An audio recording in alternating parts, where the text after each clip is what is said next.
जय श्री कृष्ण। आप सभी को एकादशी की ढेरों शुभकामनाएं। प्रिय दर्शकों, आज के इस वीडियो में हम बात करेंगे कि चैत्र मास के शुक्ल पक्ष की एकादशी, जिसे कामिका एकादशी कहते हैं, तो कामिका एकादशी का व्रत आपको कब करना चाहिए, 28 तारीख को या 29 तारीख को। व्रत का पारण समय क्या रहेगा, पारण कब करना है, जो एकादशी है इसका व्रत क्यों करना चाहिए, क्या इसका महत्व है, इसका व्रत करना कैसे चाहिए, क्या विधि है, क्या खाएं क्या ना खाएं, किन नियमों के अनुसार, किन नियमों का पालन करते हुए इस व्रत को करना चाहिए, ये संपूर्ण जानकारी आपको इस वीडियो के माध्यम से प्रदान की जाएगी। जानकारी थोड़ी सी भी अच्छी लगे तो एक बार लाइक अवश्य कर दीजिएगा और चैनल पर नए हैं तो सब्सक्राइब करते जाइएगा, क्योंकि ये एक प्रतिष्ठित ज्योतिष संस्थान का चैनल है जहां हम सभी जानकारी ज्योतिष शास्त्र और पंचांग के आधार पर ही देते हैं। अपने व्रत की सफलता के लिए कमेंट बॉक्स में अवश्य लिखिएगा जय श्री हरि या ओम नमो भगवते वासुदेवाय। प्रिय भक्तों, एकादशी की महिमा बहुत अधिक है।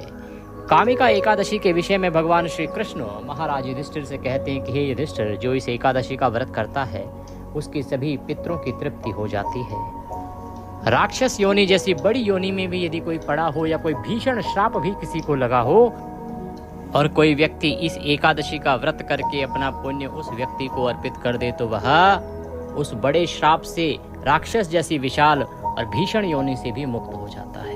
यह एकादशी मनुष्यों का कल्याण करने वाली है। भगवान श्री कृष्ण कहते हैं कि युधिष्ठिर, इसी एकादशी के माध्यम से ललित नामक जो गंधर्व था, जिसे श्राप के कारण विशाल राक्षस बनना पड़ा था, उसकी धर्मपत्नी ललिता ने जब ऋषि के कहने पर इस व्रत को किया तो इस व्रत के पुण्य के प्रभाव से वह इस श्राप से मुक्त हो गया। इस व्रत को करने की विधि क्या है? प्रिय दर्शकों, सूर्योदय से पहले उठें, उठने के बाद स्नान आदि करें, स्वच्छ वस्त्र धारण करें, फिर भगवान की पूजा करें। विधिवत पूजा करनी चाहिए, पंचोपचार से पूजन करना चाहिए। पूजा की पूरी विधि मैं आपके लिए अपलोड करूंगा, उसका लाभ लीजिएगा। भगवान को पत्य, अर्घ्य, आचमनी अर्पित करेंगे, स्नान कराएंगे, पंचामृत से स्नान कराएंगे, पुनः शुद्ध जल से स्नान कराएंगे। फिर भगवान को वस्त्र के रूप में मौली अर्पित कीजिएगा। प्रभु को प्रेम से तिलक कीजिए, पुष्प है तो पुष्प अर्पित कीजिए, माला पहनाइए, धूप दिखाइए और दीप दिखाइए। नैवेद्य के रूप में फल, मिठाई, मिश्री, बताशा, जो कुछ भी आपके पास है वह अर्पित कीजिए और आचमनी के रूप में 1 चम्मच जल भगवान को अर्पित कीजिए। तांबूल, पान का पत्ता लीजिए, उस पर 2 लौंग, 2 इलायची, 1 सुपारी रखिए और तांबूल के रूप में वह अर्पित कीजिए। तदुपरांत प्रभु को दक्षिणा अर्पित कीजिए और हाथ जोड़ के नमस्कार कीजिए। फिर आपको कथा सुननी चाहिए। कथा के साथ विष्णु सहस्त्र नाम का श्रवण अवश्य करना चाहिए। मैं आपके लिए एक ही वीडियो में कथा, सहस्त्र नाम और आरती तीनों रिकॉर्ड करके अपलोड करूंगा। आप उसका लाभ लीजिएगा। इससे लाभ ये होगा कि कहीं आपको और वीडियो ढूंढना नहीं पड़ेगा, आपका समय बचेगा। इस प्रकार पूजन आदि करके नियम अनुसार दिन को व्यतीत करना चाहिए। किसी का अहित नहीं करना, किसी के साथ वैर भाव नहीं रखना। भगवान के चरणों में मन लगाते हुए दिन व्यतीत कीजिए। सायंकाल को कीर्तन की बड़ी महिमा है, कीर्तन कीजिएगा। कीर्तन अगर आसपास होता है तो वहाँ जाएं, अगर आसपास कीर्तन नहीं होता है तो भगवान कृष्ण कहते हैं कि उनके कुछ स्तोत्र और पाठ हैं, उनको पढ़ने या सुनने से आपको कीर्तन का लाभ प्राप्त होता है।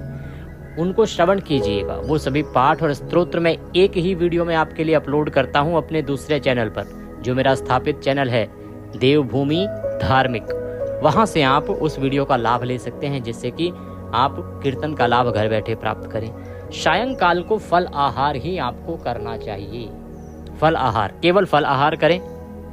अन्न आदि का सेवन तो वर्जित है ही, नमक मिर्च का सेवन भी आपको नहीं करना चाहिए। उत्तम है कि फल और दूध लेके इस व्रत को करें और अगले दिन व्रत का पारण करना चाहिए। रात्रि काल को जागरण अवश्य करना चाहिए। आप पूछेंगे पंडित जी, जागरण कब तक करना चाहिए? शास्त्रों में पूरी रात्रि का जागरण कहा गया है। अगर आप पूरी रात्रि भर जागरण ना कर पाए तो 2 बजे तक तो कीजिए ही। यही स्तोत्र और पाठ हैं जो मैं अपलोड करता हूँ, उनको सुनते हुए रात्रि जागरण कीजिए।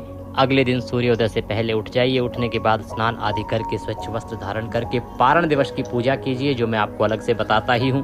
पंचोपचार से पूजन कीजिए। पूजन करके पुष्पांजलि अर्पित कीजिए और क्षमा याचना कीजिए भगवान से, जाने अनजाने की गलतियों की क्षमा याचना करते हुए। और इस प्रकार से आप भगवान की पूजा करके अपने व्रत का पारण करेंगे। पारण करने के लिए मंत्र रहेगा ओम नमो भगवते वासुदेवाय, ओम नमो भगवते वासुदेवाय। 5 बार इस मंत्र का जप कीजिए। तुलसी का पत्ता मुंह में रखिए, जल पी लीजिए और व्रत का पारण कीजिए।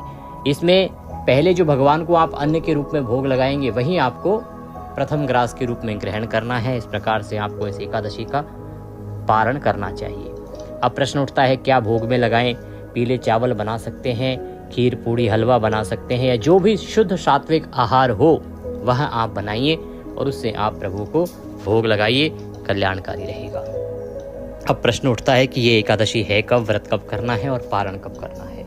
प्रिय दर्शकों, इस एकादशी की शुरुआत हो रही है 28 तारीख को 9:15 बजे और 29 तारीख को 7:45 बजे ये समाप्त हो जाएगी। ऐसे में उदया तिथिमान के अनुसार एकादशी रहेगी 29 को और द्वादशी युक्ता एकादशी का ही व्रत करना चाहिए। इसीलिए व्रत आपको केवल 29 को करना है, 28 को भूल के भी ना कीजिएगा। शास्त्रों में कहा है कि जो दशमी बेधा एकादशी करता है वह घोर पाप का भागी होता है, इसे त्याज्य कहा गया है। कभी भी दशमी बेधा एकादशी नहीं करनी, इसीलिए 28 को व्रत नहीं कीजिएगा, 29 को व्रत कीजिएगा। चावल 28 को भी नहीं खाए जाएंगे और 29 को भी नहीं खाए जाएंगे।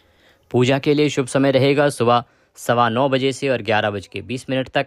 पारण की अगर बात करें तो पारण आप 30 तारीख को करेंगे। पारण के लिए शुभ समय रहेगा सुबह 6:20 से और 7:35 तक। ये थी जानकारी एकादशी के विषय में। जानकारी थोड़ी भी अच्छी लगी तो लाइक अवश्य कीजिएगा। चैनल पर नए हैं सब्सक्राइब करते जाइएगा। कुछ और पूछना चाहें कमेंट बॉक्स में लिख के पूछ लीजिएगा। हरे कृष्ण।